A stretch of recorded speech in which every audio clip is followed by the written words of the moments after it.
Adam mutes himself.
Well then, I'm going to connect to the server. I hope you guys are having a good time. I hope you guys do follow the channel. I hope that you guys will be joining us for the playoffs. We're going to have some intense matches, and by the time we're done, I can foresee, probably, I'm not going to kid myself, I can foresee an iBuyPower and a complexity at the end, and that match is going to be colossal. I think, is that the word I should use? Colossal? I feel like that's just not big enough. I don't know what's bigger than colossal, but we'll find it. Ginormous. God, I hate that word. Colossal. No, that wasn't it. Today's not my day. So, do me a quick favor. Check out the there are actually 10 standings. players in the server. Yeah, I'm in the server. Okay, cool. Sorry. Check Didn't out mean the to interrupt. standings for Going Live and Collector's Edition because they might be on the bubble as well. Okay. Funny that you mentioned that because Collector's Edition is very much on the bubble. They're currently in the 12th spot. Oh no! Oh, this has real implications. Yeah, sorry, I didn't mean to cough on the microphone, but yeah, they're about as on the bubble as the term on the bubble goes. And Going Live sitting a little more pretty in the third spot. So I think they're not really worried. I think they can, although there's going to be more shakeups around them. So I don't know. You can never really tell, but I think they're less worried. We'll say You than Collector's also, Edition is right now. as a team that's not named iBuyPower Complexity, you also want as good of a seed as you can possibly get because the Yeah, further you advance into this tournament, the more likely you might walk out with some of the cash prize. yeah, definitely. I mean, the less time you spend playing, some of the top invite caliber players, the more time you're spent, potentially winning. So you're absolutely right about that. Yeah. And one thing that I got to say is that I didn't mean to say real implications. Like every game tonight has real implications for people wanting to go to the playoffs. I meant immediate implications. If Collector's Right. Edition loses, they're out. They're off the bubble. Yeah. If we're gonna continue that. This has got to be a little bit nerve-wracking for them. This is a roster that has a lot of continuity, and that's very, very good for this Collector's Edition team. They are not the most talented straight-up shooters. They play a more aggressive brand than perhaps an Afterlife, but still not at the level that you would see, the Mo-led squads. I'll run through the roster real quick for you guys so you can see the names. Magic, great pickup last season. Freak, Boxer, Deeg, Rich. And Going Live, we've seen them a couple times. Monk, Jolteon, Sparks, Natural, and Goldie. I have a suspicion that I know which team's going to win, but I want to hear your input. I do too. I have a suspicion that that team is going to be Going Live. They've been, a super talented team all season. They're third in the league right now. They're clearly upsetting other teams. Not upsetting in terms of, beating other, higher ranked teams. Upsetting as in they're just making everybody mad.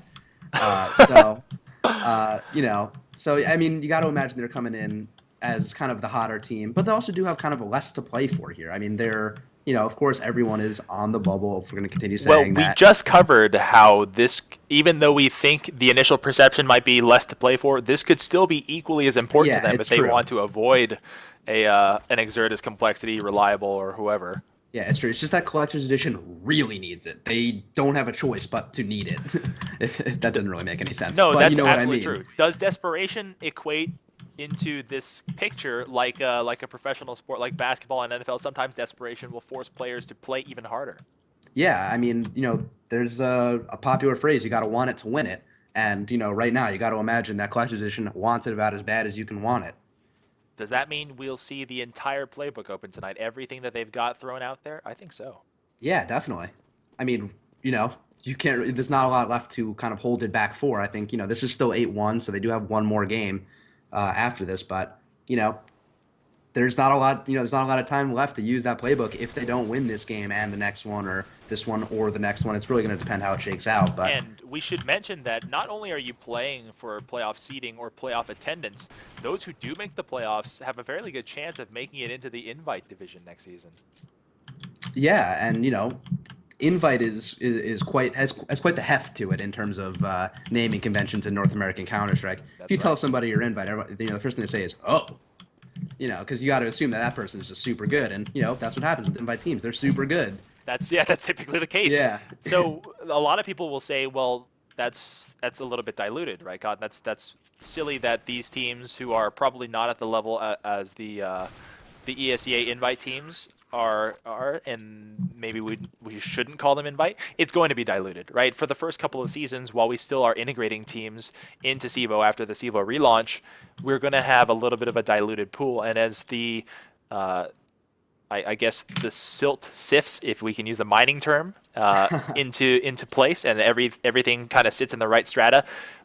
2 seasons from now ish, we'll probably see a much more consistent scale of who participates in which divisions. definitely. And the game is live right now. I assume you are in the game. Yes, I am. You're watching CEVO TV. That's later. I'm Cotton. This is the game 2. Actually, this is not game 2 of the week. This is game 2 of our broadcast tonight. This is going live versus Collector's Edition. We're into the pistol round. Playoff implications abound. Magic jumps down into the pit, having a really hard time bringing down Sparks, but on the 19th bullet will bring him down. That's the entry kill for the round, though it cost him 92 health points. The rotates are on.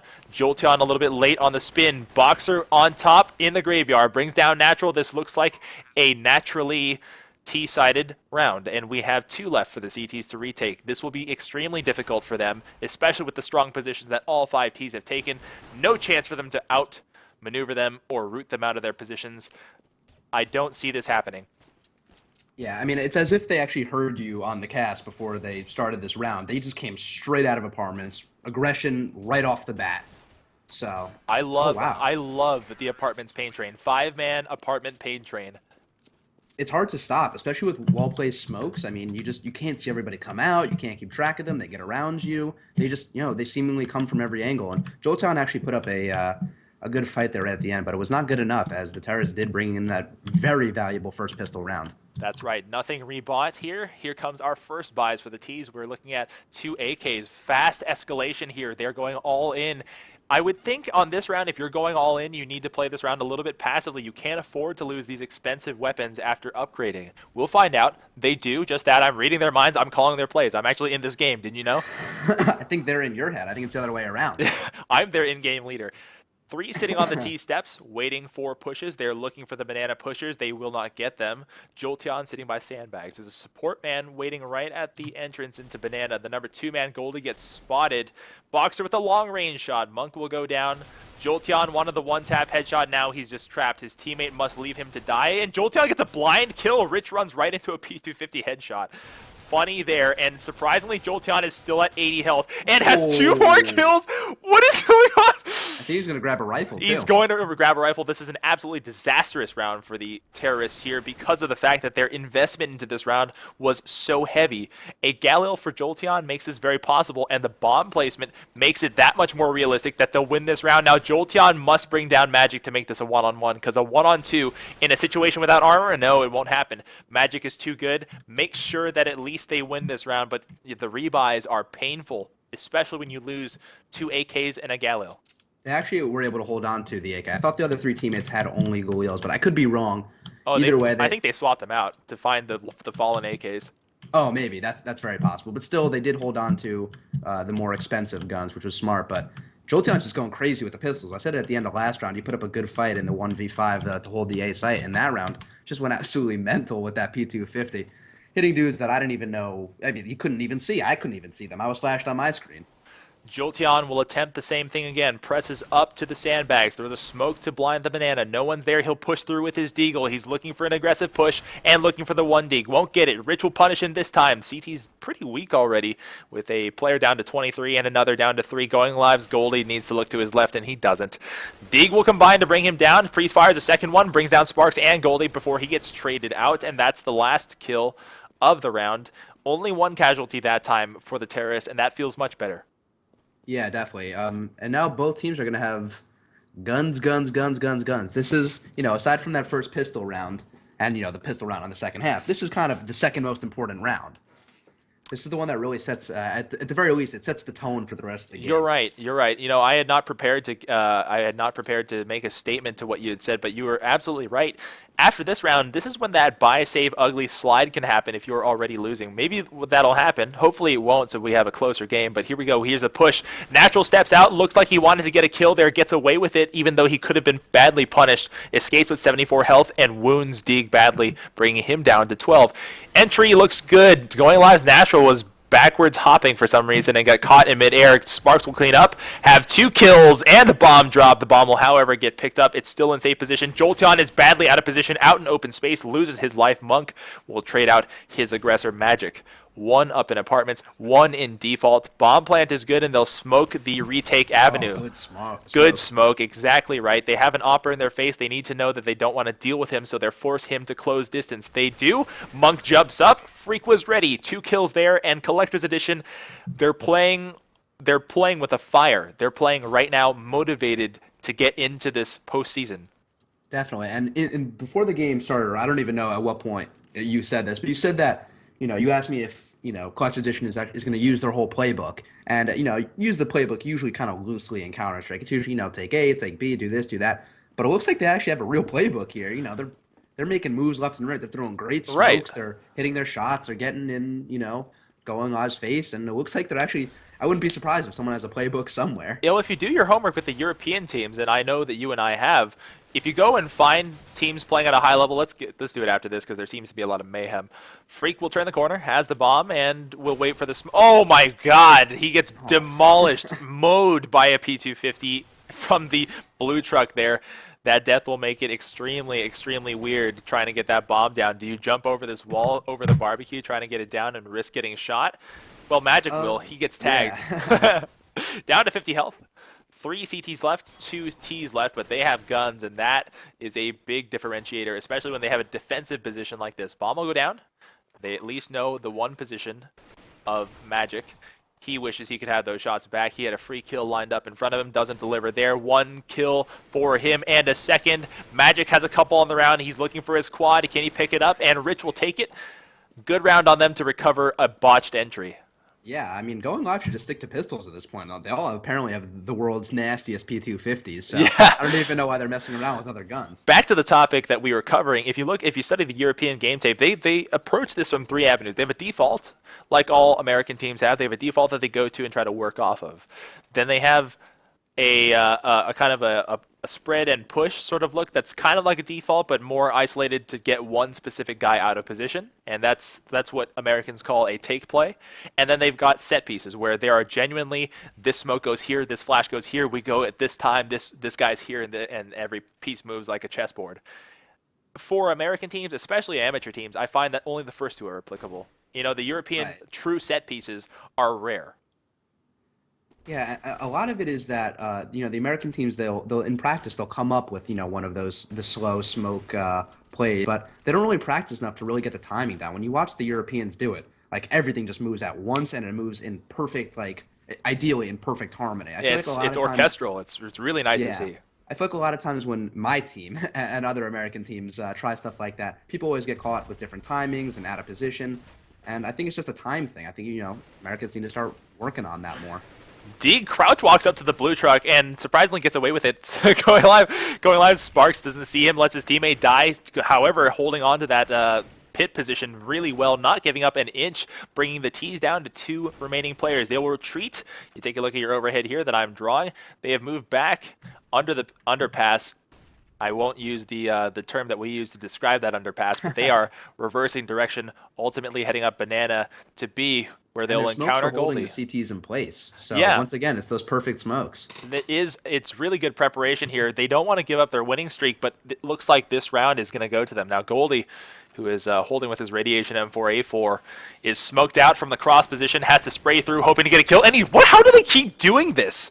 They don't see anybody. They just keep spraying. They're going to get a kill here. Magic couldn't get the bomb plant down because he heard the footsteps. And finally, Going Live puts on a round. I got to say, it's deserved because Going Live has been playing well. They just keep losing by a couple of people and being forced into ecos. Yeah, the going live is really just showing how good their aim is this game. I mean, they've been, hitting basically every shot they have, and even, they're hitting the crazy ones, the ones where they can't even see, they don't have good weapons. They're hitting those shots. So it's really just about putting it all together at the right time, and it looks like that's what they're doing right now. Yeah, And unless Clutch Edition can really get in their face and disrupt that, I think, maybe we could see going live start to tee off right here. Boxer throws a nade, dissuading an Opper from peeking him, and he had ESP. I swear, he threw that nade. Monk had the thought he's like, I'm gonna op and counter pick you, and he just had a frag nade line right at his feet. You're absolutely right. They have been hitting their shots. It's great that they have been aptly rewarded for their good aim, but Rich will land the first kill of the round. And Collector's Edition, we said it. It's hard to stop a team that's emotionally invested as one that's fighting for their lives, like Collector's Edition. So we know this is a CT-sided map, and if the CTs are expecting a 10-5 trade, they've got to start it now because you're not getting anywhere with continually trading out every 5 rounds to Going Lives 1. We'll talk about that in a second. Jolteon will step out to mid. Check the corner. We got one at Boiler waiting to challenge him. He won't happen.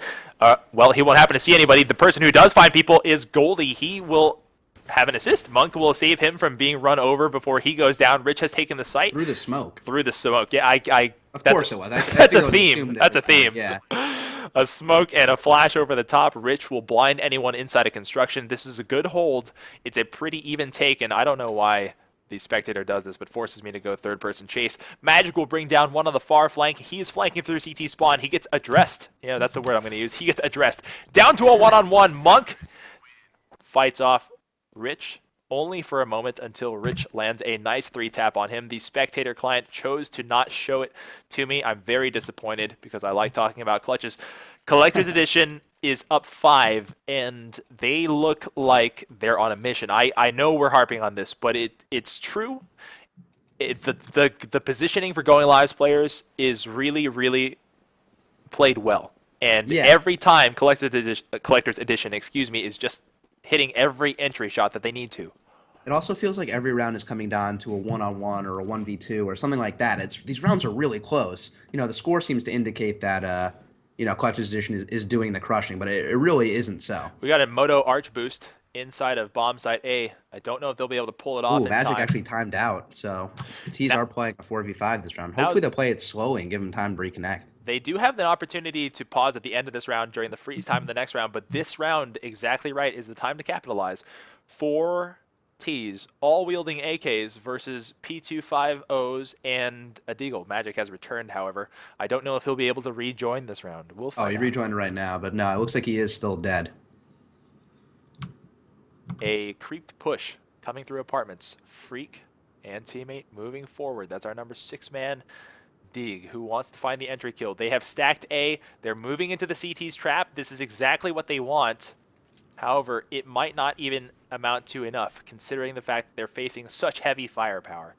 40 seconds left, and we're looking at a timed play. At 45, do they move? At 40, do they move? It looks like 40 is the time. It is the time. Flashes out a timed play, a set piece that we had talked about and had not seen. This is quite unique for American teams. They don't typically do this, and when they do this, they are typically not able to execute at the level that will give them success. They're creeping around the left side, moving toward library side. The one inside the site is Goldie. He's waiting to assist his teammates. Deeg steps out, looks at the graveyard, finds Going Live's natural over the top of the doorway. Will not be able to survive that spray. I just froze. Did you freeze? I froze as well. Did the server crash? Possibly. I'm not getting a timeout message, and Deeg's crosshair is right on someone's head. He wants it. Our audience, can you hear us? Did we get DDoSed? I mean, it's definitely not us. It can't be us, right? It has to be the server if it's anything. Hmm. Hmm. I'm still not even getting a timeout message on the server, so I don't know what is going on. I don't even know what just happened. Maybe it could be some pause time in the future. That's actually the game could just be paused. Something we hadn't considered because maybe I don't know. Maybe that's how Magic connected. Maybe they paused at the end of this round, then Magic connected, and it's just doing it all right now because we're on the Go TV delay. Hmm. Okay, well, they can hear us. The audience has just appraised us of the fact, so we're not getting DDoS, so we can wipe the sweat off our brows. That makes me feel a Yeah, lot right. better. This one's not on us. I'm pretty sure I just Sherlock Holmes it. If I can continue to make up phrases. And what was the resolution? Oh, purely speculation here, but I was just guessing that, maybe that we saw Magic connect in the middle of this round, but maybe they paused the game You're the right. next round. It's a pause. It's a pause. Yeah, Right, because the delay would have our pause happen next round. right. It confused me because Magic connected, so I just assumed he had reconnected at that time. But I think it's just the server showing when he reconnected, but with the delay. Oh, that makes me feel so much better. Yeah, right. What are your thoughts? Collector's Edition really playing with some fire. Yeah, I really want to see how this round shakes out for them because they're kind of spread out. They were already short a man. They're kind of hurt. So I think this is definitely a winnable round for them, especially if that bomb starts to go towards B and the 5 man. I think that's Jolteon goes back around. If he's going down banana right now, they could be in a lot of trouble. I'm actually showing, if you go into free look mode, I'm showing the audience right now the nature between the pit and the graveyard looking at the apartments. Going Live's natural is holding on. I'm sure he's next to dead, but he's set up in a triangle position with Sparks, trying to give himself some support. And Deeg is being so smart not to give any part of his body sticking out of that doorway because Sparks is ready to support his teammate. He's just waiting. He's just. Oh my God, we're back Oh, live. there we go. Just like that. Deeg gets that kill. Natural goes down, and we have Boxer sitting in the apartment. He's pushing backwards, looking toward B. They got 6 seconds left, and they don't get a bomb plant down. They're not going to get it. This is going to be an eco round win because the timer has run out. What a big play there, and a catastrophe. Yeah, I was going to say that's too dramatic. A catastrophic error, a catastrophe for a Collector's Edition who had an easy take on the site. It's weird. I mean, there were so many players alive that it didn't even occur to us that time was an issue, and they spent so much time earlier in the round that, that's what happens. You run out of time. There's only so much time in the round. Can we take a moment to just kind of like chuckle to ourselves that we were like, set pieces, Americans can't do set pieces, and then it didn't work? Yeah, of course. That's it. As soon as you make any claim as a caster, it's just. I've seen Complexity do a couple, especially in the DreamHack winner. I can't confirm whether or not they were true set pieces, but they looked to be the parts, and I'm certain that there are a couple of teams out there who can do it well. But just the stereotype is just so true. Yeah. We're being overly harsh because we want North America to do better. We're not mad. We're just disappointed. Yep, a early kill there. Deeg is down. Another player drops, and that's probably why they actually pause. Magic will have reconnected in the future in our Go TV, but he has called for a pause earlier, 120 seconds ago, in the actual server. So about a minute 10 left on the clock. 4 Ts total left in the server, but 3 alive. Rich, Boxer, and Freak have a lot of clutching to do, but they have the bomb. There's a slight chance that they might pull something off here, unless Jolteon mows. Yeah, Jolteon definitely mowed. And Goldie cleaned up. Going Live has 3, and they're now closing the gap on Collector's Edition. I would hate to see this map be totally affected by disconnects. Yeah, especially since, Collector's Edition have basically been doing exactly what they want, or what we want them to do, what they want to do. Oh man, it looks like they're just going live with 4. Oh no, he's there. Remember, the pause is like a microscopic amount of time when it shows up in the Go TV. For us, yeah. But yeah, I mean, you got to imagine they're playing as well as they want to be, obviously before all these issues, and they were really bringing it to going live. It's a shame that they're being kind of hurt by this, and that Magic actually rejoined the server and only had $800. So yeah, definitely the rest of his team, who didn't even really have money to buy anyway, has to wait no matter what. There's the consolation prize that you've already put up a good number of rounds on the terrorist side, but still your momentum is seriously halted in this, so we'll get back to that. Nade push at the beginning does no damage, but it slowed down a potential rush here. You might have seen an all-out pistol rush early on if you wanted to, but they chose not to. Here comes the spray. Massacre coming alongside the Cubby side. All 5 deaths happened in one location. They wanted to run over somebody and grab a gun. It never happened. Going Live has pulled within 2. Yeah, Natural and whoever had the op there, I think it was Monk, played that kind of crossfire section perfectly. Monk had the op. He took a shot. He missed. He fell back, and Natural knew immediately what was going to happen. The terrorists ran straight by him, weren't even looking. He picked up two with the spray down, the third one with his P250. So it's just really good positioning, and it was a good effort by Collector's Edition. But I think they got blinded by the idea of taking down that op early. Take a look at this. They have so much money, and they've elected not to buy this round. A triple save, nearly unheard of. Jolteon will spray. Goldie partners with him to bring down two, and as they do, they've got T's flooding through the smoke, attempting to bring down the person in the site. He sprays through, gets a piercing headshot kill onto Freak, and another one while blind. Boxer will go down. Goldie has 3 on the round and looks for the quad. Rich backs out, the number 7 man thinking, it's not going to work. I don't want to do this. So he's inevitably going to die. Let me pull up the stat sheet here a little bit. I want to show you guys, before I pull up the stat sheet, I want to show you guys the top fragger Goldie, who just had an absolute mo-fest, how his damage spiked and the total damage dealt. Jolteon, the highlighted thinner line here, had a huge jump in total damage, becoming the top damage dealer in the entire game in a matter of a round. That is a lot of spraying he did, and that triple put him there. A lot of effective spraying. Yeah, a lot of effective spraying. That's exactly right. And as we mentioned before, that was the third round in a row that Collection Edition was saving. And that round, Magic only did have $3,200 in the beginning. So you have a cheaper economy as a T. 32 is it's fine. True. You can buy up with like about $4,000 as a terrorist. You think, someone kind of throw him a bone, I don't know. Or even maybe just buy a rifle and some armor and no grenades, kind of bank on your teammate. Exactly. Pick up the dead person's gun. That always works too. We'll take a look at our setup. All alternate, all apartment side, heading toward mid and heading through the apartments. We'll see if Sparks can hold on. He finds the first, taps Magic, and Magic is now wounded. He seems to be missing a couple of his entry frags and taking heavy damage each and every round. He's down to 8 early on. Slow setup again. Waiting for the push, looking for outstanding CTs who may be out of position. They won't have it. Going Live is playing very conservative here, having receded, moved back into the bomb site. 1 in the site itself, the number 3 man in the pit, and the number 4 man by the library. Natural holding on with a flash out. Dangerous to be waiting with T's in such close proximity. Oh, beautiful one tap. Sparks lets the message be sent. Magic will not get away with peeking that much.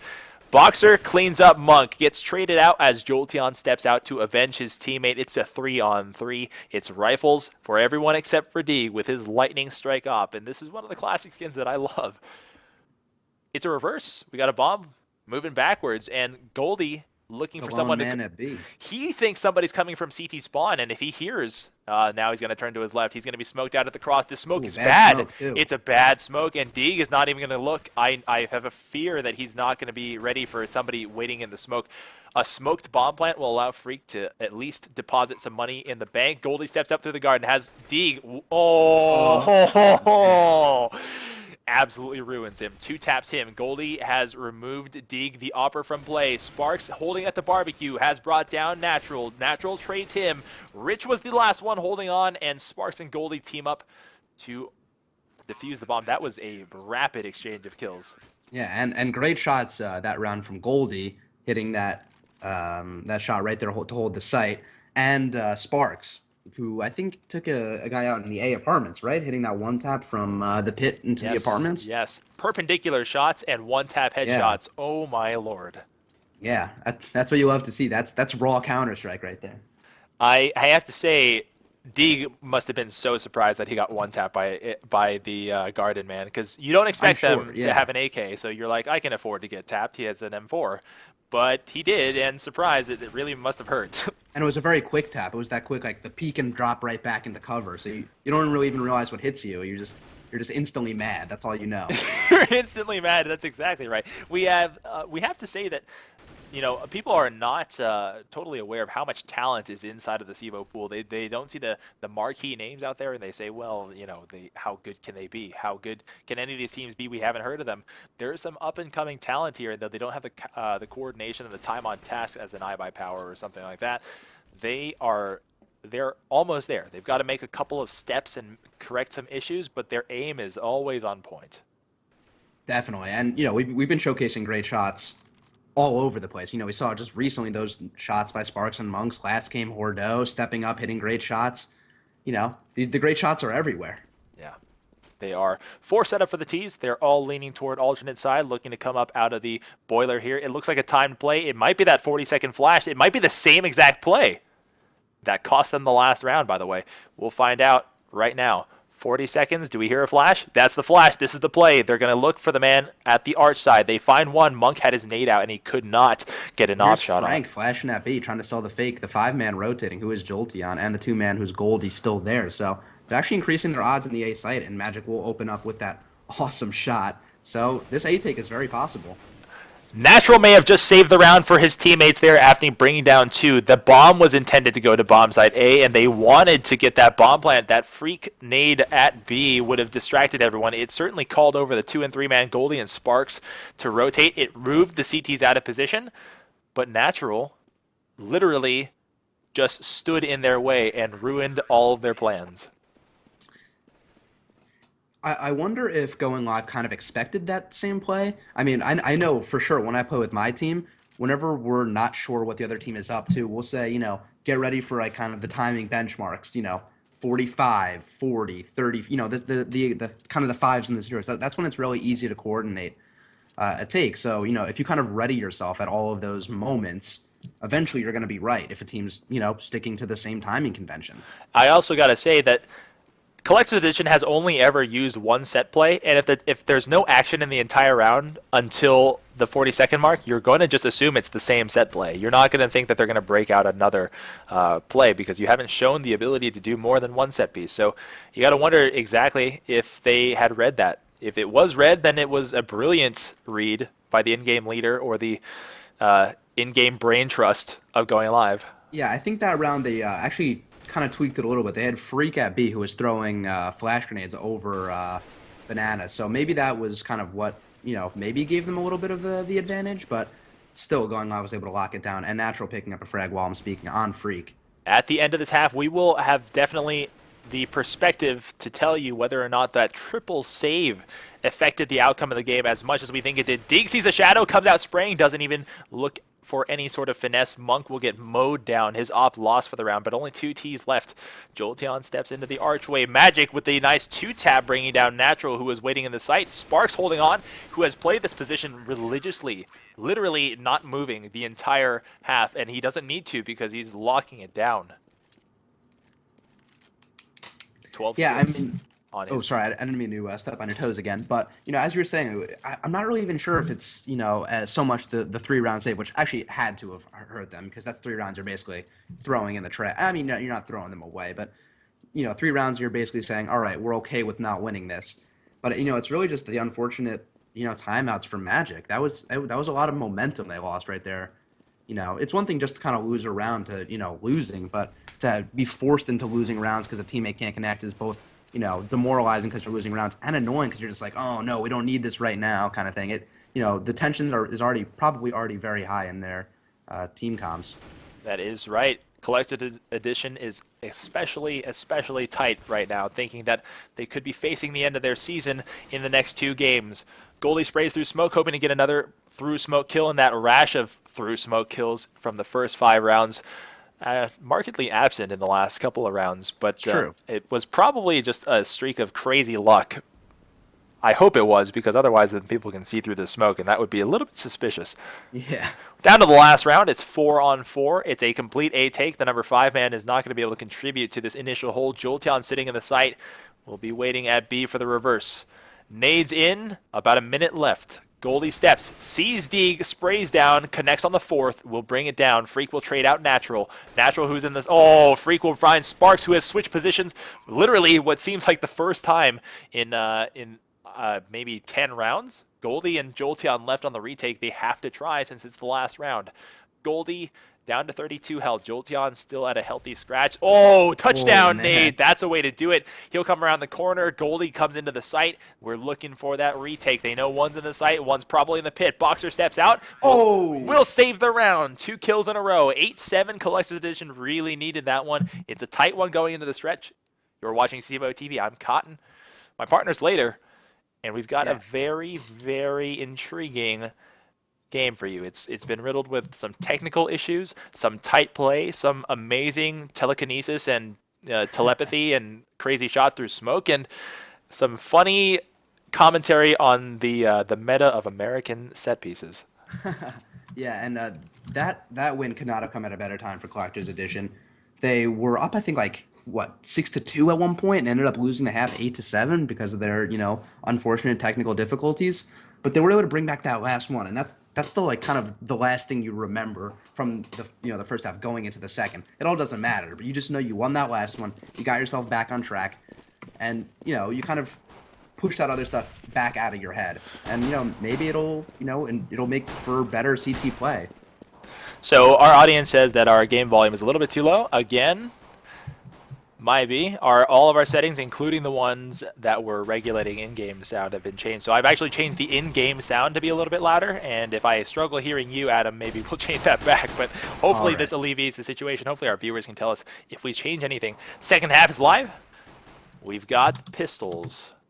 2 set up in Banana. 1 at the top of the T-steps. Freak will fire off a couple of shots at the boiler room. They know that they've set up across the map because of all the noise cues. Here comes the entrance. The bomb is moving toward here, and we've got that fire nade. That's got to be really brutal for an armorless team. Rich has 2 kills. Goldie in the side. Hunting Magic cannot bring him down. It's a perfect round thus far for the CTs, and it's going to be a knife kill. Magic. There's your stab.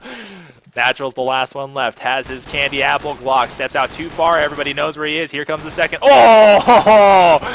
Going live, Natural will not go down. He's looking for the flank, but he's not going to find one. One in the corner. Oh, there's another kill. He's looking for the pistol ace. He's got 3 on the round. He's got 2 in the sight. Deeg's weak, by the way. All he needs is to literally blow a little bit. Oh, he's going to get the... he has a pistol ace! He has 5 kills to save a disastrous round, and he's absolutely deserved the MVP of that one. He is now going live's pistol round hero. Absolutely, and I kind of feel bad about being as excited as I am for that because I want Collector's Edition to do well. I mean, obviously you're not supposed to have a bias with the caster, but I want it to stay competitive. But I mean, when you watch that, it's like, man, you got to give Going Live a lot of credit there, and more specifically, Natural picking up. Yeah, I don't give Going Live any credit. That was a botched strategy. Yeah, that was all Natural. That was all Natural. Natural, go get yourself a complexity contract. Deeg steps out, looking to find Goldie. He connects on a P2000 headshot, but that gun is unrecoverable given that it is so far away. Natural stepping up to mid, gloating a little bit there. Magic looked ready for that shot, but Sparks fired a little bit early for him, and that means that thus far it's an ugly start to a eco round for Collector's Edition. Rich is the last one.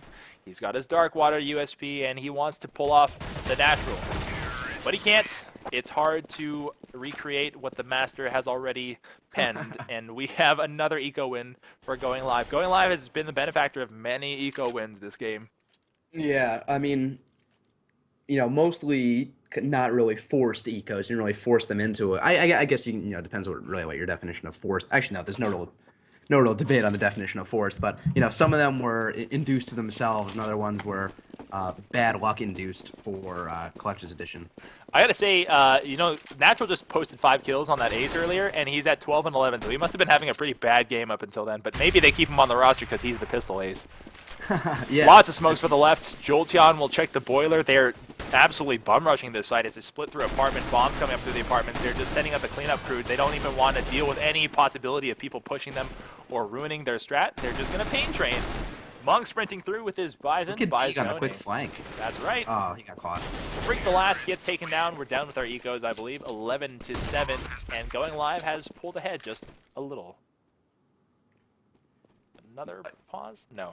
Not another pause. Just freeze time there. Yeah. And as we were talking about it before the second half started. Collector's Edition won that last round of the first half. We thought they had the momentum going into that first one, and then Natural just ripped it right out of their hands. That can't feel good. That must be the most frustrating thing, losing a 1v5 in that situation. So I'm sure they were kind of already kind of on edge from the entire technical difficulty situation. They kind of got themselves together, and then just like that, it's gone. They gotta be frustrated, but hopefully they can keep it together. Hopefully they can hopefully they can just make a comeback. I want to see good Counter-Strike here. Hopefully, we've already seen plenty of good Counter-Strike. We That's true, that's happen to know that these guys are on the easier side now, and hopefully they feel a little bit comforted by the fact that they have a slightly less steep hill to climb now that they're on the CT side. I think going live's Monk sees the arm, just barely sees the elbow of Magic and hits him, doing just a little bit of damage, 80 damage, or excuse me, 80 health left for Magic after being tapped just gently while waiting. Yeah, while waiting at the patio. Slow play here, a couple of decoys to make it a convincing sell, but Jolteon actually fires a couple shots into the smoke, and those tracers will give away his position. The bomb is on the opposite side. It's moving toward A, looking for an A take. They're down to 50 seconds. There has been no action thus far, and only damage taken is on the T side, so this is not a good preparation for going live. Here comes the entry. Natural fails to bring down Boxer. Magic brings down 2 on the other side of the map. The rotate going backward is bound to fail because Magic has just seen the rotate back, so he knows the position of the final 2 terrorists, Goldie and Jolteon. Telling his teammate Deeg, who sprays, brings down 1, look for the second, cannot, gets traded. Killed me there. Yeah, it did to me too as well, but Magic will clean that one up. Never mind, it knows a lot more than we do. It does, and Magic actually, I would credit for him for being able to wrap that round up nicely because of his little peek, getting the information he needed to make sure that it was a sure thing. 11-8. Going live has their lead cut by 1. They will buy. They were thinking about it for a while. They had a lot of deep thoughts about it. They decided that they're going to go all in. They'll have no money. I'll show you right now. They're down to about 500 in average. They have one Jolteon at 1250 pulling up their mean. 5 CTs all wielding powerful final tier weapons. They will be waiting. It's an A take. Flashes through. Final gun round before going live faces an eco round, or the counter-terrorists move back into that eco slide. Jolteon turns the corner, looks in the cubby, finds no one there, has a flash out. Deeg will be ready to spray, transfers his spray expertly, brings down 2. The last 2 Boxer finds in the apartment, sprays down, cannot connect with Natural after he ducks the shot. Magic is waiting on the back flank. This is amazing communication, but unfortunately, Magic does not execute. You know, he was in the perfect position and lost the fight there purely on great aim on the part of going live. So 2 left for going live, 4 left for Collector's Edition. No perfect round for them. They'll at least need 1 rebuy. And I think that rotate back has been halted. They're going to go back to A one more time. Yeah, well, here we go. Sparks and Natural doing the U-turn. And wow, being gutsy really move by Natural, sticking his back there. Yeah, being really undecisive. They've got 30-ish seconds to work with, and walking up banana is not going to do you any favors when facing 4 CTs. No, but yeah, it's true. Especially since I was going to say something different, but the CTs at A must know that something's up. Freak's actually going to be peeking in now. Yeah. Here we go. Here comes the entrance. They need to get 2 immediate kills to get this bomb plant. They know 1 in the back, 1 in the garden. Perfect combo. Rich and Deeg, like absolute textbook kills there. Bring down Natural and Sparks. It's another round for Collector's Edition. That comeback that you wanted, it's happening now, and it's all because of really, really fast communication. You can tell how fast because that swing player, which seems to be Magic, is just zipping everywhere. Every time they see somebody, he's moving to cut them off. Yeah, and to Sparks' credit, he had a great shot there. I mean, it was such a heads-up play for him. He knew he was being pinched somehow. Not really even pinched. He knew he was just kind of, you know, being boxed into that hallway. He made a great peek, found Magic, took him out, and, you know, they were able to work a little bit after that, but, you know, Collector's Edition did a good job of kind of stuffing everything after that. Here comes the carnage. Rich has a triple, looks for a quad, has a quad. Rich almost gets the ace, but Monk makes sure that doesn't happen. 1 left and a touchdown nade to seal the round. And Monk's body flops lifelessly against the wall. I bet for a second there, Monk was excited that he could pull off a Natural. He's like, although a 1v4, not quite a 1v5, but if you eco ace, man, you ascend above the Natural. You become. That's true. Yeah, it was pistol versus pistol the first time. Yeah, competition going on internally now. Nah, I doubt it. We are impartial. I'll preface my next statement with this. We are totally impartial at the outcome of this match, but in terms of gameplay, we want to be Collector's Edition's fans for just 1 round to have it all tied up. It is a gun round for both sides. AKs all for going live, and they wait at the end. Wow, 3-tab. Freak will go down at the yellow car That's a great way to start it. They've got another pusher, number 7. If they kill Rich right now, B is totally open for business. Now Rich delivers, has 2 kills. Monk and Jolteon traded out for his teammate earlier, Freak. And another one on the opposite side of the map. All the kills going back and forth. It's down to a 3-on-2. This match is very, very close. These teams very evenly matched. And think, this is a bubble playoff team trying to fight into the playoffs, and this is a top-ranked main team. So you can tell by motivation that these guys are in the same conversation, really. Yeah, I mean, they're on both ends of the playoff making spectrum, but that you think that would be kind of scary to going live because they're one of the or on track to be one of the top seeds, but they're getting kind of beat up by one of the potentially lower seeds. So you'd think this is a team that they could potentially. You got to imagine that they're going to see each other in the playoffs is what I'm trying to say, and that must be a little scary for going live. Even if they do win this, you got to say like, wow, that was a close game. We got a little lucky with Magic timing out. Maybe next time we see them, we won't be so lucky. And that shadow of a doubt really, can do a lot for the team that's, placing that doubt. It can get into their heads. It can also completely derail a team that lets it get into their head. But going live has stopped that notion. They've pulled ahead again. They're up 2 at 12-10. Excuse me. Full gun round for both sides, including an op on one Deeg. I'm checking a Deeg's stats out right now. He's at 13 and 19, having a pretty average game, if a little bit on the poorer side. But of course, we're not done with the match yet, so we don't know. Not until he steps out and tries to pick mid. He's going to go head-to-head with a one-tap AK attempt. Monk is below him, lands the shot, and readjusts his crosshair to do it. That's a great flick by him. Monk probably scratching his head, thinking, how did he just do that? He can watch the VOD at CEVO.com. That's right, twitch.tv/playcevo, or go through the VOD section at cevo.com/watch. Deeg drops back into the library, hoping that somebody will come through the archway area to face him and his op. 3 T's preparing to move toward B. 1 holding at apartment side, natural on the far flank, playing the lurk position.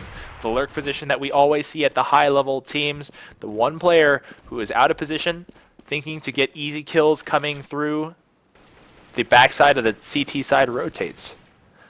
Stalemate thus far. No commitments thus far. We have 2 inside bomb side B. It looks like number 7, it's so hard to keep track of who's who and who's playing, where number 7 is actually Rich with a rifle. We'll be actually kind of headed towards A, or no, now he's back up. He knows something's up. He's not going to let his teammate die solo. Oh, Rich had the drop, or did not have the drop, will still get the kill there. Firing at the back of his enemies will bring down Sparks with his silenced USP. No hit indicators when you use a silenced USP, so Sparks had to just kind of guess where he was getting shot from. He turns, but not fast enough. Goldie holding onto the site by himself versus 4 will have 1 spray through the smoke, but pulls out his knife for some reason and finds that he has an enemy waiting for him in the garden. Rich brings him down. They pull within 1 again. Yeah, I didn't get a chance to say this before the last round started, but Monk and Jolteon were both at $0 and $50 before that. Going into that round, they had the rifles, they had their armor, they had their grenades, but now they're pretty tight on cash. They can't buy up. 2 of their teammates can, or maybe arguably 3, but they can't buy, so they're forced into another eco that I think Clutch Position can and will take advantage of. This point in the game, you don't want to have to risk a risky buy, and you have a lead, so you may have to just sacrifice this round thinking we'll get it next time. We'll just come back to it, we'll play it safe this round and try to win it. Try not to throw away this as a suicide eco round, but try to get something out of it, especially a bomb plant. So they'll set up for A. Their eco will direct them to try this as their strat of choice. But they're going to have a tough battle. They got an op waiting for them at arch side, an AK waiting for them at patio side, and if they don't have the nades to succeed, which I can tell you they just barely do, it's going to be a tough take. That flash does copious amounts of damage to Natural. He's down to 13 health. The Opera on the arch side drops out. That's Deeg. He's waiting in the arch. That fire does so much damage. It's a crossfire with Rich. They've set up a perfect setup here, and Deeg leaves Jolteon alive. There's 1 T left. He sprays the library, hoping to get a desperation kill, but he knows it's all but over. Move back to him. We've seen actually Jolteon work with the P250 before. I'd be a little concerned if I was Clutch's Edition right now. Freak will come out at the Speedway. Jolteon saw him at the last second, realized that there was nothing to be done, tried to strafe into the Ivy, but could not. It's all tied up, and it's exactly where we want it to be. Yeah, I can't think of a more exciting way for this match to go. And we really have to give Collector's Edition a lot of credit because there were 3 rounds where they just they were either down a teammate or just couldn't buy because of it. So I mean, really, they threw away 3 rounds that could have gone their way. So they're keeping it competitive despite having that technical difficulty falter, I guess, in the beginning. I also want to add the fact that we'll get back to that after the action. Nade probably destined for the back of the yellow. Deeg makes it out with 22 health. I actually do have time now, but I guess I won't.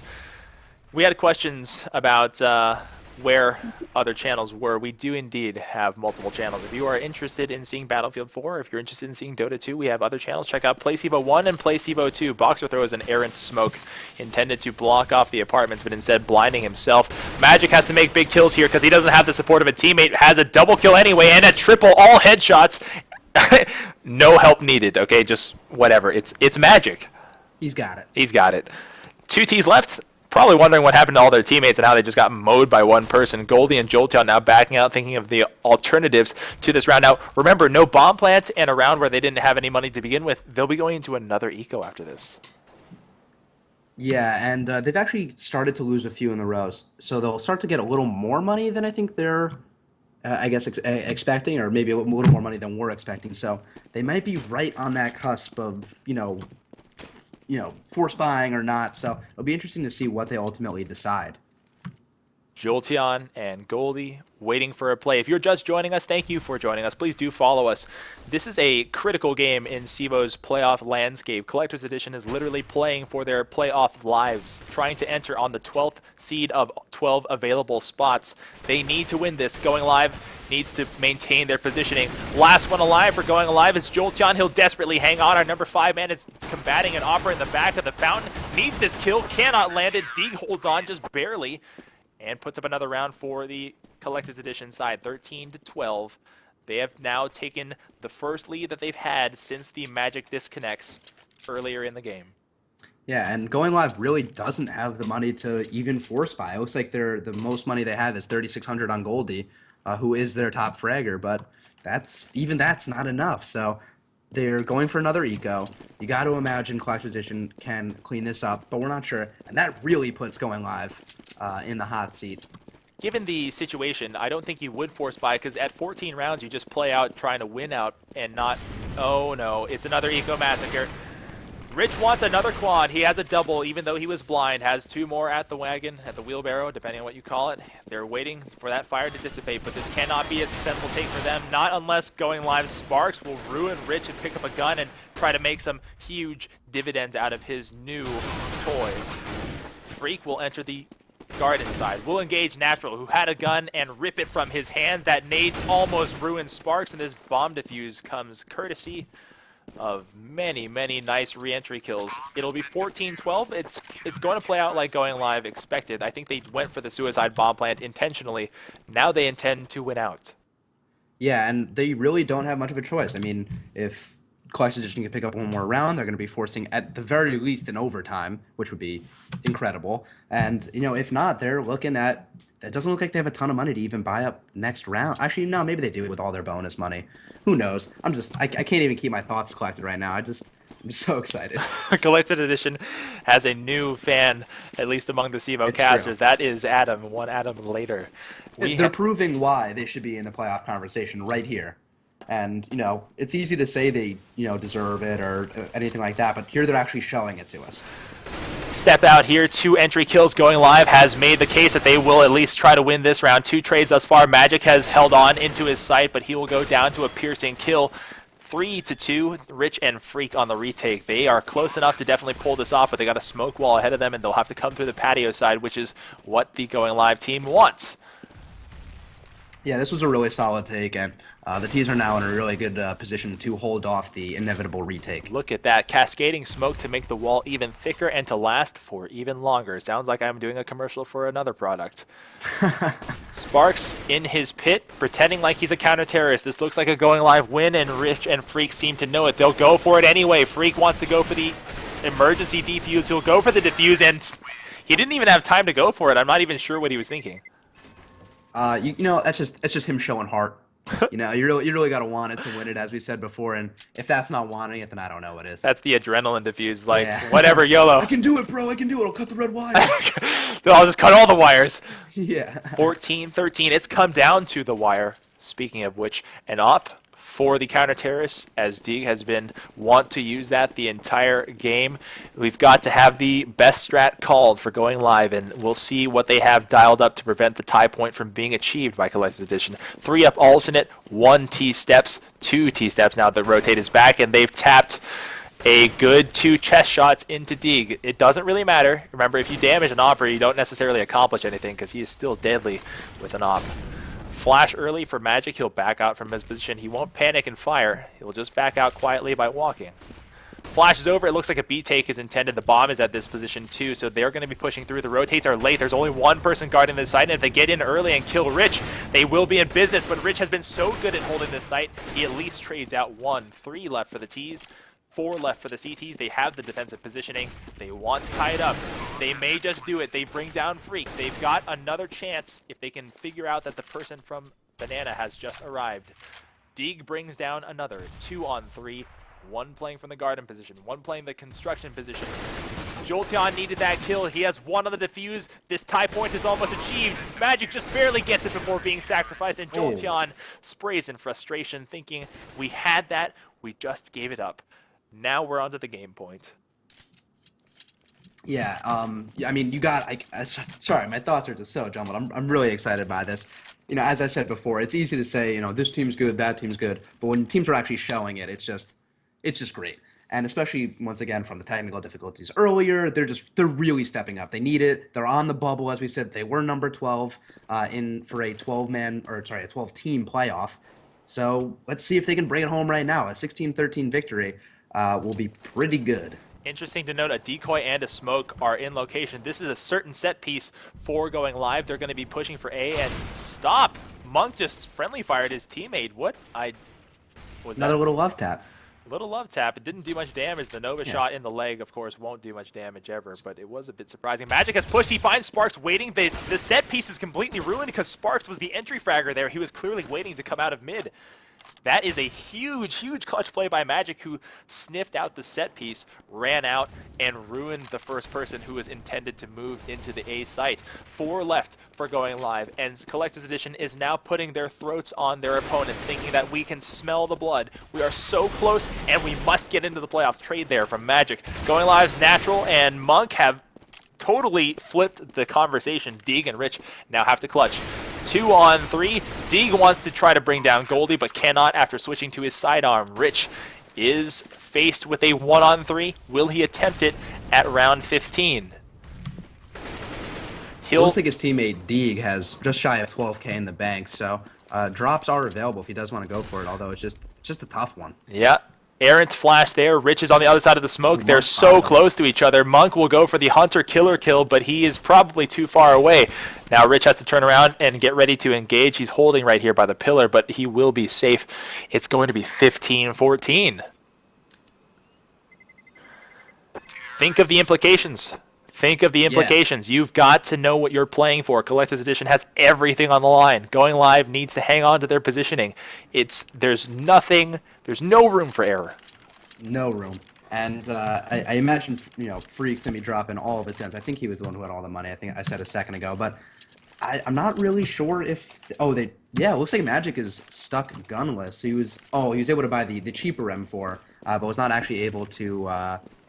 Fully buy out his nades. So they were able to fully buy out, kind of, but it was very tight. A default look, waiting for pushes. 2 in Banana, 1 T-steps with bomb, 1 going apartment, 1 waiting T-side apartment, looking into the windows to make sure they don't get a push. This is being very careful. No all-in play for going live. They want to do this methodically. 5 CTs all set up. Traditional positions: 1 arch side, 1 patio, 1 pit, 1 B site, 1 CT. It's literally textbook vanilla on vanilla, and they just want to make sure that they do this right. No one is willing to take a risk. It will be You a. know, Go ahead.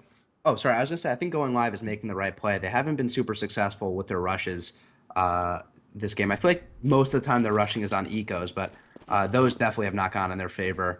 And I'm pretty sure all of their gun rushes haven't really either. So I think playing it methodically is the right play, although they are kind of running out of time as there's only 55 seconds on the clock right now. High-low play there. Magic was on top of the patio side roof, and that is not textbook. Natural gets the brunt of that surprise, and Freak makes a critical error stepping out of the bomb site, leaving his cover, trying to spray down the first man of the smoke. He's given up his life. It's to 4-on-4. That trade will make it an even fight. The bomb is planted. The T take up defensive positions. Going live will send this into overtime if they can clean up this round. 2 kills for Jolteon, and he is working, 3 already. A flanking kill stopped, and a final kill left on the box.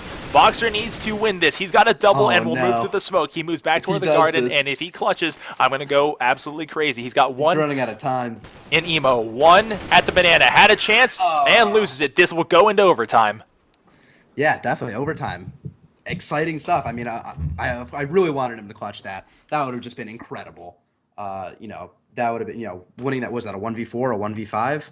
I probably would have I would have lost my mind. But, I'm excited to see what these teams bring on overtime. Looks like Spangler saying that he will control the Archon, so we'll be going live pretty soon. And it'll be important to see how these teams compose themselves. Specifically, once again, Collector's Edition, who is the team that really needs the win. Or not that going live doesn't, but they needed a lot more. They needed to stay alive for playoffs. So I think composure is going to be the main thing that wins it here. I mean, these teams are so even skill-wise, it seems, that I just don't know. I have no prediction. I can see the want in both teams. They're playing so hard, and they're trying to make every critical play. You can see them literally stepping in, trying to make every tiny clutch shot. And it's mind-blowing that for every punch that one team throws, the other responds perfectly in kind.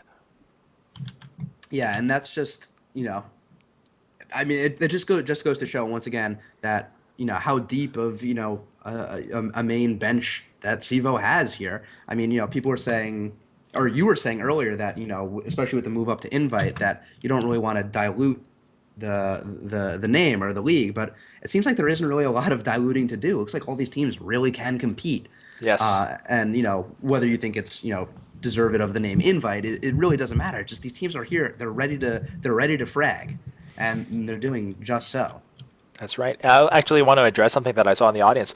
They're saying, why are only 140, 150 people watching this? This match is great. It is really, really good. 2 things. It's because the stream is new. Literally, CEVO TV launched after they brought us on, and we're only, maybe a month and a half old now. We're doing quite well for ourselves, having said that. But CEVO itself relaunched last year, or I guess last year, and put together a new offering to complement what it used to do, to give us a brand new experience for CSGO. And it takes a little bit of time for people to adopt that and be ready to join us to do that. And we're making huge strides. And I'm confident that we're able to do that because it's a great product. And just look at our competitors out there and what they're able to offer compared to what we will.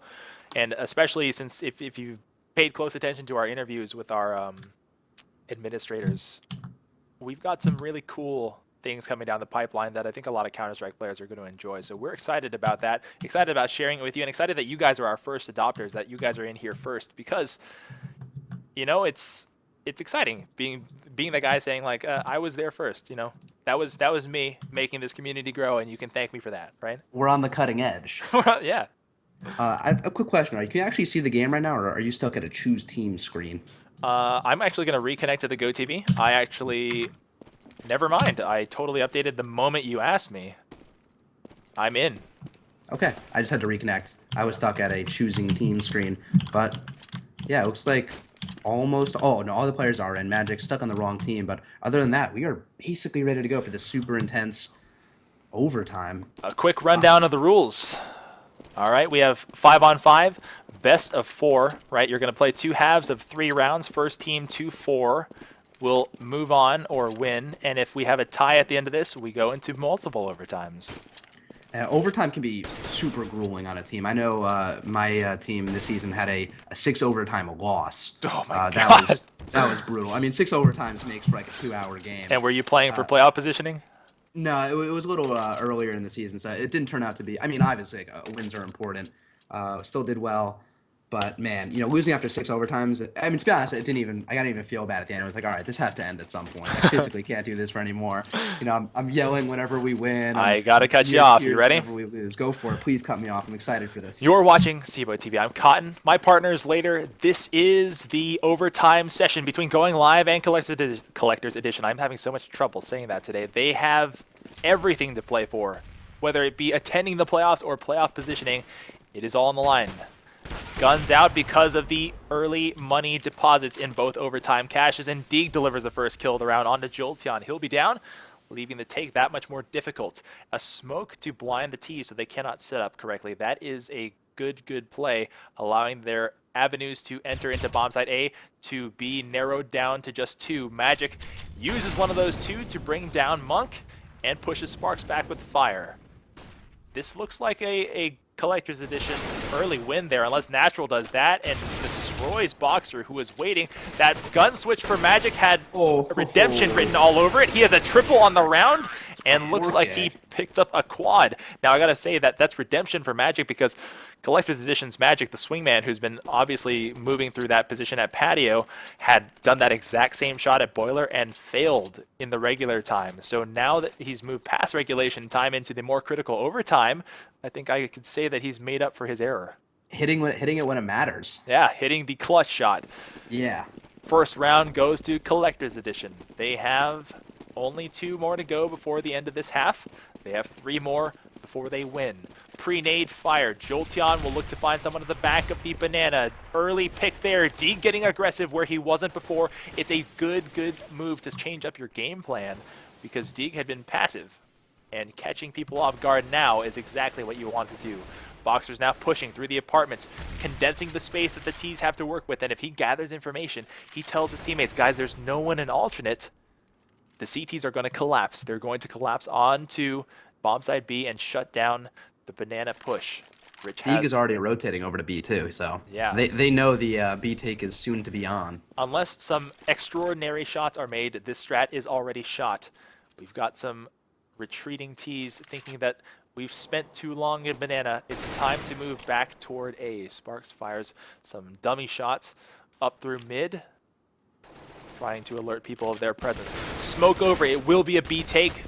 Here comes the bomb carrier, and Freak is waiting at the barbecue. He sees 3 coming, sprays, can't see anybody, and is now strafing while firing. He's lost his accuracy, but still manages to pick up a kill onto Goldie. They find him in the backlight, and he steps out, cannot get the kill. 2 left in the site. They are still registering kills. It's so back and forth, but Natural's left by himself. Deeg thought that was his teammate because he was facing away. He looked at the wrong person. He was like, oh, that's my guy. I'm going to let him go. Natural has brought it down to a 1-on-2. Natural, we remember, is the man who pulled off the impossible ace in the pistol round in regulation. He has Boxer right here, and an easy kill. It's down to a 1-on-1. It's 15 seconds left. He needs to get this bomb plant. He knows where the bomb is. Magic will step out. He's got the ace! Oh, no, he's got the quad. He did enough to get an assist on the ace. It's a huge quad clutch. Yeah. I mean, that was just such a questionable peak. I think, who was that? Was that Magic was the last man alive? I would contest that and say it wasn't a questionable peak. If you're looking at the clock and you see 10 seconds left, I guess he thought he must be racing for the bomb. Yeah, but Natural was backpedaling and was waiting for him. What a brilliant play. It's 1-to-1. That's true. I guess there's just so much mental games going on at all the time. It's easy to say that like that was the wrong move because it didn't work. But, oh, man, the back and forth here is just ridiculous. It is. These teams are literally mirrors of each other. Set piece, thick smokes. Natural hits an early frag, even though Boxer hit the first dink. Collector's Edition has lost its A defenders, and they have to ask for the rotators now. Bomb will go to default. 1 CT in library, 1 coming art side. Touchdown nade for the CTs, and I doubt they'll try to retake. Given, oh no, it's the last round of the half. Forgive me, it's overtime. They must try the retake. We're going to see some suicidal play. Who will be the first one? It's Freak, and he'll pick up 2 if he can just clean this up. There it is. It's down to a 2-on-2. One in the pit, one in the site. Jolteon defends. Steps out, pre-fires. They've given away his position. Goldie is dead. It's a one-on-one. Rich needs to clutch, and he does. Ooh. He has enough time to defuse. It's so close. 2-1. He does. He's out of He time. has it. He's got it. Oh my 2-1. God. Collector's Edition. I have no idea how this is happening. This game is just too much for me. My heart just can't handle it. Just I mean, Natural just came out just swinging as soon as the round started. In Apartments, coming out of his smoke, hits a great shot. I mean, I don't know what Going Live's paying him, but give that man a raise. oh And then, my lord. oh god, the back and forth has just been. I feel like we just keep saying it, but it's ridiculous. I feel like they've been trading one round for the past. I don't know. It feels like forever, but I know in regulation time it wasn't the one for one. I can't even process any analysis anymore. It's just it's Yeah. all happening in My a brain is blur. just mush. I just see things and I just yell. Like, who knows? Going Live is now on CT, holding on to their one round that they earned on the terrorist side. Is it enough? It could possibly be. It is a CT-sided map. We'll find out Monk has momentarily. the auto sniper. Let's see if he can do something interesting with that. Yes, he does. Monk, our number 8-man, excuse me, our number 7-man, has an auto sniper sitting at the typical op position at the archway, looking to see if somebody will peek him. We don't know if someone will commit there just yet. It looks like a boost play to go into the window. Rich is waiting at the boiler. This is a solid apartment take. All of the concerned parties are condensed into this one area. That means that they're vulnerable to a push from B, but it won't be happening if you take a look at your minimap. Smokes everywhere to stop the initial pushes. This makes it exceptionally difficult for the T's to push through the smoke.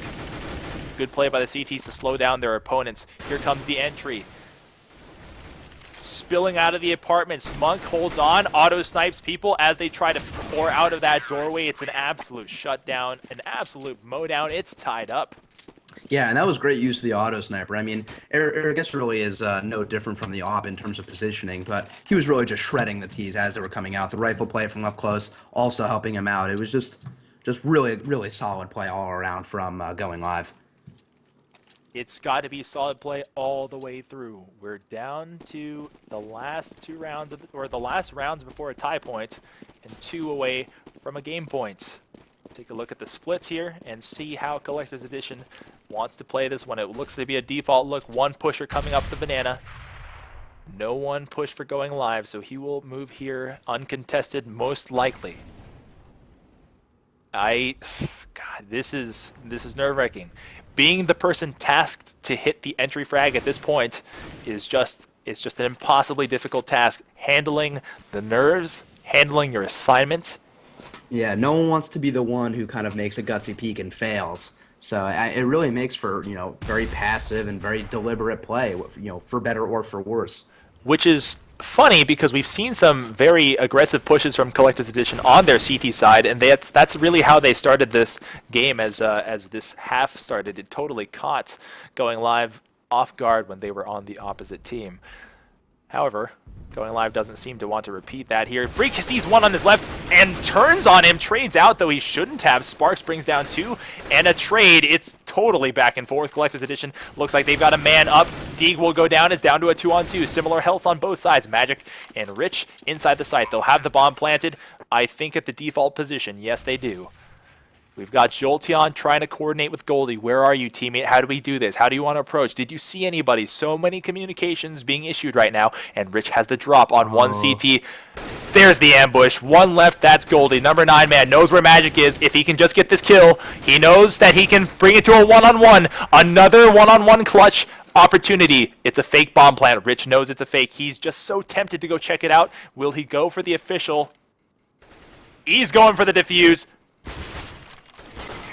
Oh, Rich coming up huge. I thought he'd fall for that fake because, I mean, I don't know. As a player, when I hear that bomb defuse in such a clutch situation, I can't not peek. Because I just know as soon as, if I were to, not peek it and I hear the bomb has been defused, it's just that instant heartbreak.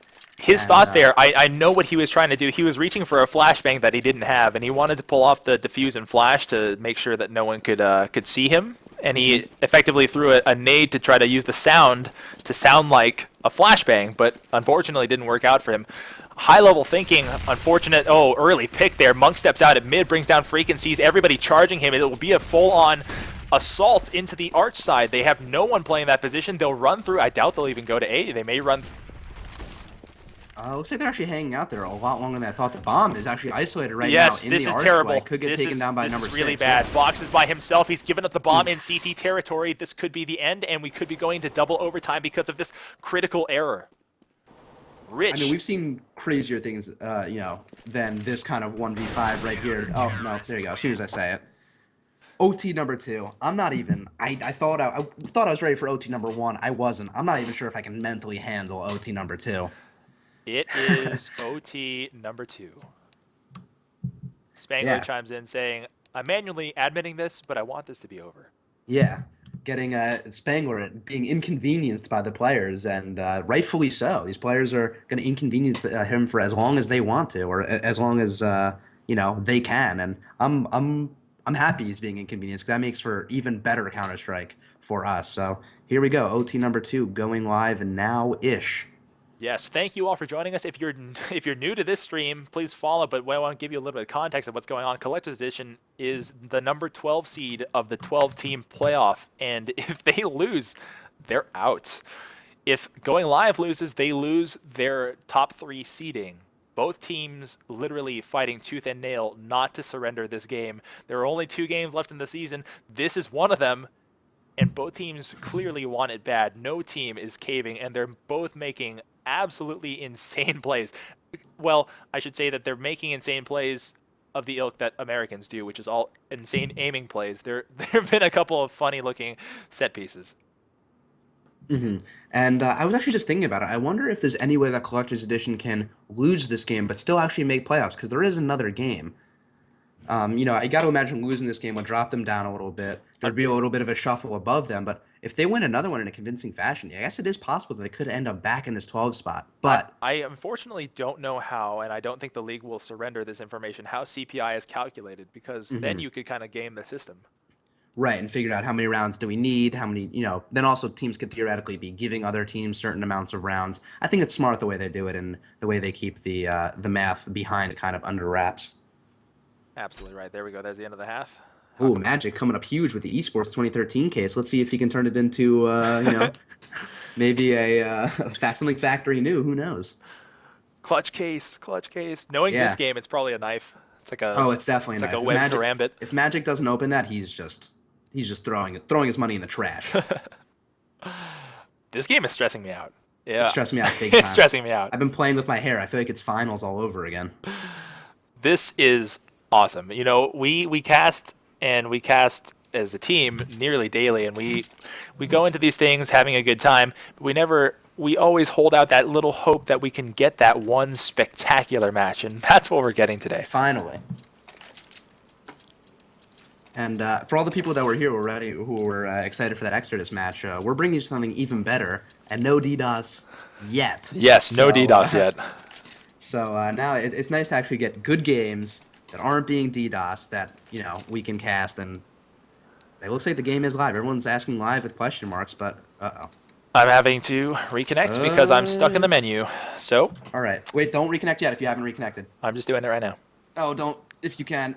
I already did it. Oh, did you see the chat? No. Good. Okay. There was something almost bad in the chat. Okay. If you're, I'll tell you when you should, if you can, just free cam until that's cleared up. Sorry, a player just dumped the info into the chat. Oh, good. Yeah. If anybody out there decides to be mean and rob us of this excellent viewing opportunity, we will find you. I will shake you by your neck like a cartoon. As long as you didn't spot it, then we should be good to go. I mean, obviously, I'm not doing the streaming, so I think we should be good to go. And the game is actually still not live, so it's not like we're missing anything particularly exciting anyway. I'm back in. I gotta say that I don't use free cam enough. I like seeing these little lasers coming out of people's guns. Yeah, it makes me feel like I'm playing laser tag. Well, I like seeing it for the setup purposes, but yes, it does remind me a little bit of laser tag. Oh, really? It's because all I can think about is laser tag. Just makes me want to play some. Oh man, could you imagine if they made Counter-Strike laser tag? Yes. I would travel a far distance to play that. If we could play some Dust 2 or something like that. I want to break down, if you can, pull up your overhead for me. I've been looking really, really closely at where Collector's Edition has been putting smokes, and they're starting on T side. They throw an initial aggressive smoke right into the T intersection of A. And I'm not sure if it's a CT or a T throwing that, but I'm almost certain it's a T. They're trying to make it lean one way or another, so I drew a little bit incorrectly. They're trying to make it lean one way or the other with a narrow gap to allow them to either pass one way or the other. Or to catch someone crossing. Or to catch someone crossing, that's right. It's almost caught them and been a disadvantage for them before. A couple of smokes that I've seen most noticeably is Sparks throwing a smoke right inside the door of the apartment exit, and a smoke right in the middle of the T intersection created by the archway and the hall leading toward far side of A. These have been really, really detrimental to taking the sites, and they've been instrumental for CTs holding them. Both teams have been using them, and they hadn't been in the regulation time. I'm wondering now if they're taking ideas from the other team and incorporating them into their strats. Now we're live. And yeah, the game is very much live, and here we go, back to that stressful grind of you know, the 10K on 10K, guns versus guns. Welcome to the DreamHack Finals. Just kidding. Yeah. This is the CEVO-Main Week 8 Match 1 between Collector's Edition and Going Live. This is overtime number 2. Default setup with a bit of a congestion at the alternate side at the jump wagon, waiting for somebody to push them. They're setting up a set piece here for certain, looking to take and push through Sparks. Sparks was not even looking, thinking that his teammate would be supporting him. He gets blindsided. A trade out for Magic will be probably instrumental for this take, or the defense of the take, I should say. 3 CTs infesting the site, 2 actually inside the bomb site itself, making sure that nobody presses through. We've got a minute left to work. I'd be surprised if the T's don't consider backtracking and heading back toward B. The number 2 man, Goldie, is religiously sitting in his sight, not even considering moving. Jolteon really, really toying with the idea of moving out. We got a crouch peek for Deeg. Here he is. He takes a shot and misses it. That's a critical miss. Jolteon now has the courage to step out because he knows he's taken down the career opper. Deeg, 4 left for the CTs. Now it's 3. Rich with a nice 2-tap. Natural goes down. 30 seconds left. Big plays to be made, and they've pushed Jolteon out with a flash. And it looks like they're actually doubling back. Maybe at the right time, the 2-man, who is Goldie, is kind of still at B and ready for it. The 5-man, who is Jolteon, also ready on the rotate. So it's going to be a straight-up 2v1 right here against Goldie. Let's see if they can take him down and take the site. Goldie does not hold up his end of the bargain. Will go down. Surrender the site. 9 seconds left, and the bomb gets barely planted. Jolteon's moving through the construction. He wants to ambush Collector's Edition, but Freak is ready. It doesn't even matter. Jolteon pre-fires and destroys Freak. It's down to a 2-on-2, and they've blocked off the garden with fire. Jolteon backtracks. Moving back. Will get pre-fired and still turns on Rich. 1 left in Emo. Boxer must hold on. He cannot do it. Monk will get the defuse.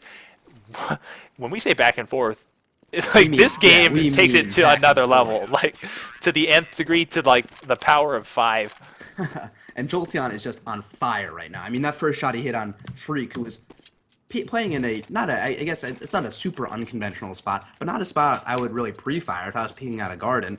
Just super fast reflexes. Jolteon adapted to the situation very quickly. You know, he moved away from the fire and was able to pick up another kill. The man's just on fire. If you had not deathmatched to warm up for this match, you're warmed up now, and Jolteon's hitting his shots. That's certainly true. Let's take a look at the overhead to see the split. At least 3 moving into Banana to contest Banana, pushing out Jolteon from his thoughts of aggressively moving into the yellow car slot. They're pushing him out with AK fire. The bomb is waiting on the T steps. Considering his avenues, he drops the bomb. Freak will peek out at mid and look for someone who considers offing him. Jolteon spraying through the smoke, hoping to find somebody connecting with an early and lucky headshot here. Both teams doing the exact same thing. They've got it. They got that shot onto Jolteon.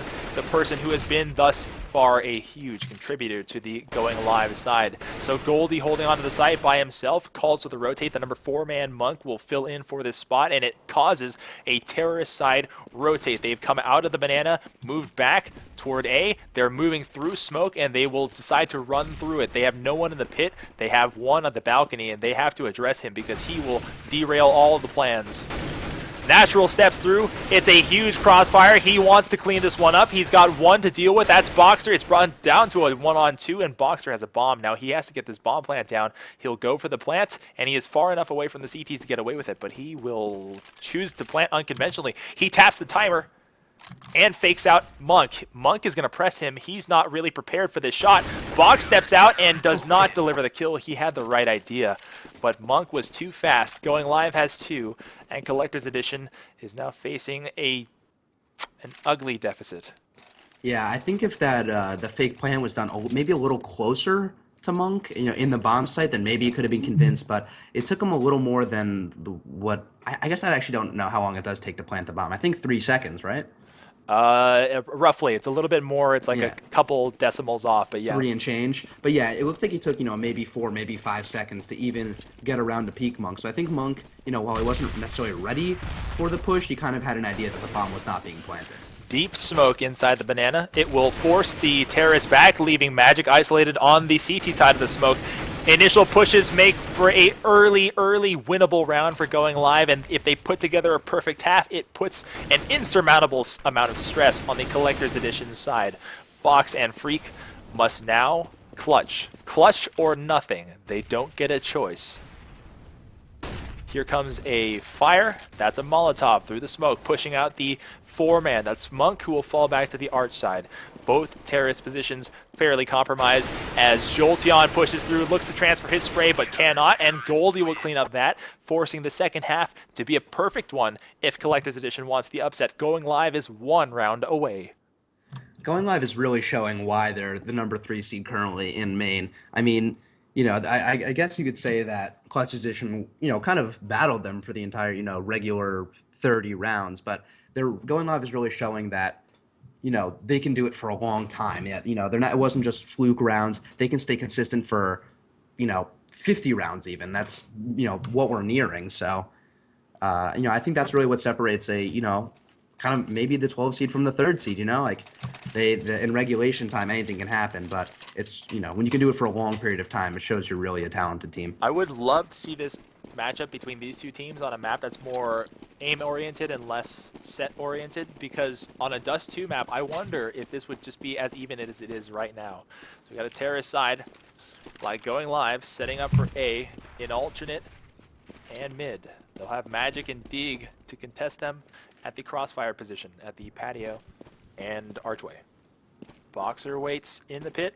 He will face off against Natural should he decide to push through.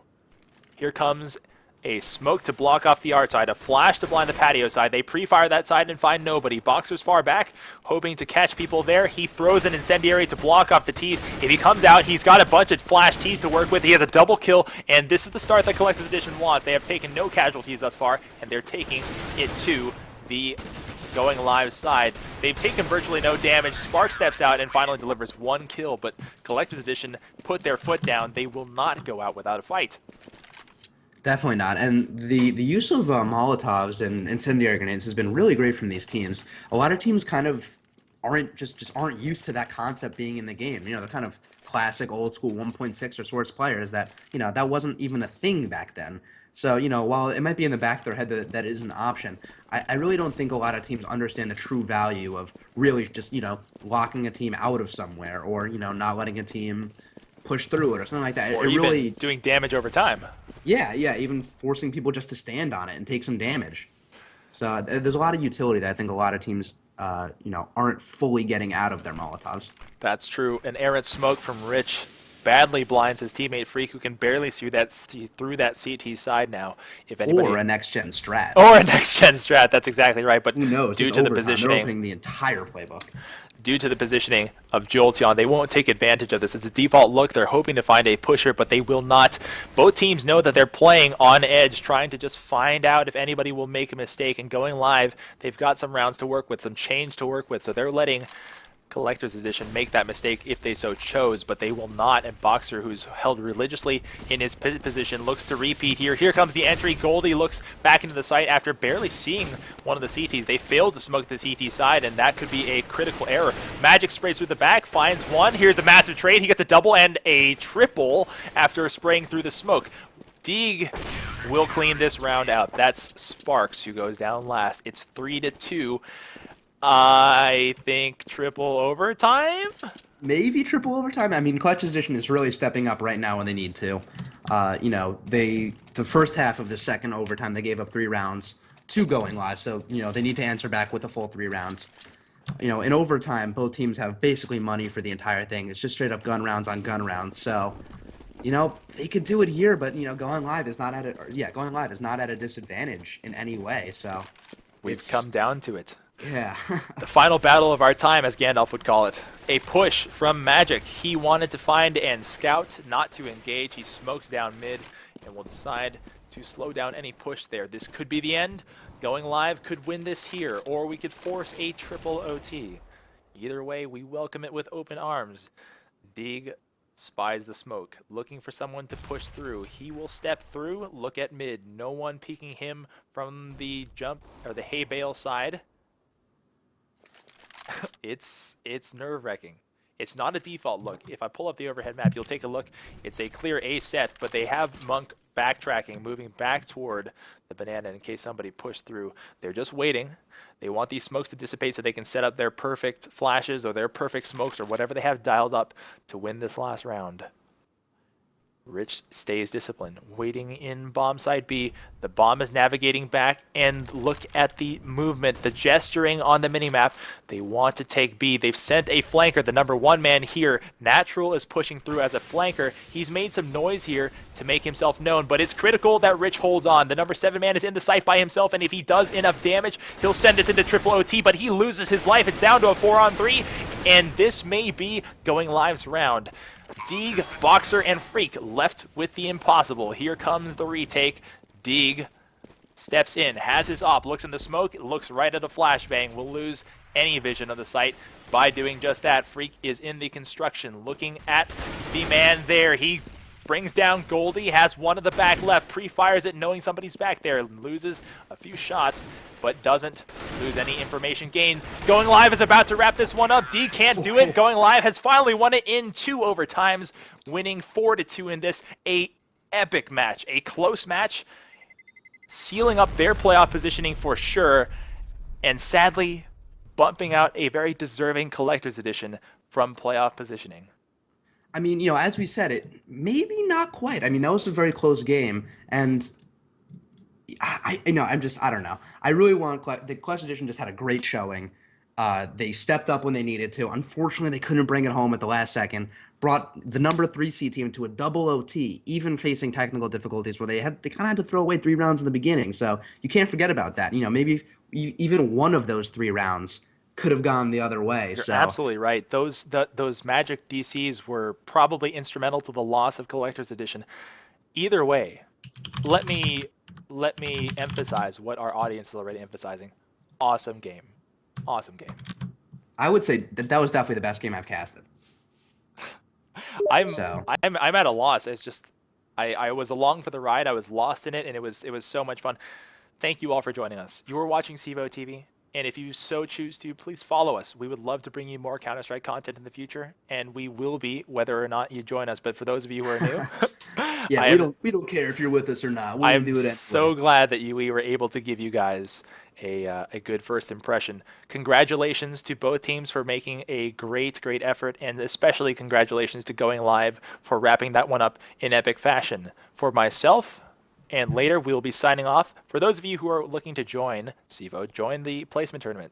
Come play. It's a free league. You'll be able to place in, play at the league that your skill level determines, and go forward from there and find yourself on this channel in the future. I think I've covered it. Do we have any other messages you want to say? Yeah, I kind of want to just do a little something of my own. You mentioned earlier, before this super long second game, talking about the dilution of kind of the invite league and the invite name. So I kind of want to, just do a little bit of I'm kind of just going to I'll do it, whatever. I'm going to challenge the community. We don't want a diluted league. We don't want anything like that. If you think you can play at this level, hop in that placement tournament. Prove it. You see these teams playing. You saw Collector's Edition step up. They couldn't bring it home. Going Live was able to shut them down in double overtime. If you think you can do that, prove it. I wholeheartedly agree. I hope that maybe there's an opportunity for like the number one team or the number two team that absolutely ruins everybody and they win by a +10 round differential. Maybe they make an invite slot, but we don't make the rules there. It would be nice to see.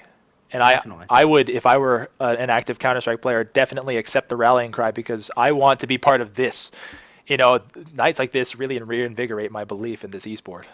Definitely, and I don't know. That was a great game. Both teams put it all out there. Unfortunately for Collector's Edition, they couldn't bring it in the last minute, but man, what a good game. All right, so those of you who are asking, Season 4 placement starts in January. The playoffs start in just a little bit. We're days away. We only have one match left in this final week, and then we go into our preparation time, and then we go into our playoffs. Tune in for that. We've got a lot of good matches coming up. Thank you all for joining us. Check us out at CEVO.com/watch or CEVO.com or wherever it is that you decide to. Watch our VODs if you want to rewatch this at, what is it, YouTube.com